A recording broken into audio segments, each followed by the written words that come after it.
नमस्कार, मी योगिता पाटील आणि तुम्ही पाहत आहात थरार सत्य. धुळे जिल्ह्यातून समोर आलेल्या एका धक्कादायक दुहेरी हत्याकांडाने संपूर्ण महाराष्ट्र हादरला आहे. अघोरी पूजा, भविष्य सांगण्याच्या नावाखाली सुरू असलेला काळा धंदा आणि त्यातून झालेल्या 2 निर्घृण हत्या. आजच्या या व्हिडिओमध्ये आपण पाहणार आहोत एका बोंदू बाबाचा काळाकुट चेहरा. धुळे जिल्ह्यातील साखरी तालुक्यात शनिवारी दुपारी एक महिला मृत अवस्थेत आढळून आली. रस्त्याच्या कडेला स्कूटीखाली दबलेला मृतदेह पाहून सुरुवातीला हा अपघात असल्याचं वाटलं. महिलेचे दागिने, मोबाईल आणि पर्स जागेवरच असल्यामुळे लुटमारीचाही संशय नव्हता. पोलिसांनी मृत महिलेची ओळख पटवली. त्या होत्या जयश्री काकुस्ते. घरच्यांना बोलावण्यात आलं. चौकशी सुरू झाली, पण तपासात कोणताच ठोस धागा मिळत नव्हता. आणि तेव्हाच घटनास्थळी आली डॉग स्क्वॉडची एंट्री. मृतदेहाजवळ पोलिसांना एक भगव्या रंगाचा रुमाल सापडला. महिलांचा नसावा असा तो रुमाल संशय वाढवणारा ठरला. श्वानाने त्या रुमालाचा वास घेतला आणि थेट काही किलोमीटर दूर असलेल्या एका गोशाळेकडे पोलिसांना घेऊन गेलं. त्या गोशाळेत पोलिसांनी पाहिलं, गळ्यात तसाच भगवा रुमाल बांधलेला एक बाबा उभा होता. हा बाबा म्हणजे योगेश खैरनार उर्फ बापू महाराज. परिसरात भविष्य सांगणारा, पूजा करणारा आणि अडचणी दूर करण्याचा दावा करणारा हा बाबा अनेकांच्या श्रद्धेचा विषय बनला होता. पण पोलिसांनी चौकशी सुरू करताच त्याचा खरा चेहरा समोर येऊ लागला.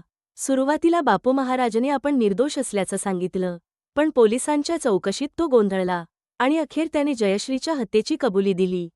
त्या रात्री जयश्री आणि तिचा मित्र अक्षय सोनवणे हे दोघं पूजा करण्यासाठी बापू महाराजच्या गोशाळेत गेले होते. पूजा संपल्यानंतर बापू महाराज जयश्रीला हायवेपर्यंत सोडायला निघाला. निर्जन रस्त्यावर त्याने जयश्रीकडे शरीरसुखाची मागणी केली.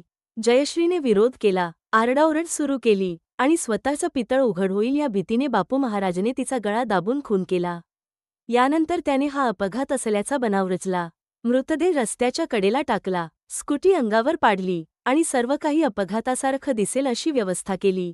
पण घाईत त्याचा भगवा रुमाल तिथेच राहिला आणि तोच त्याच्या अटकेचं कारण ठरला.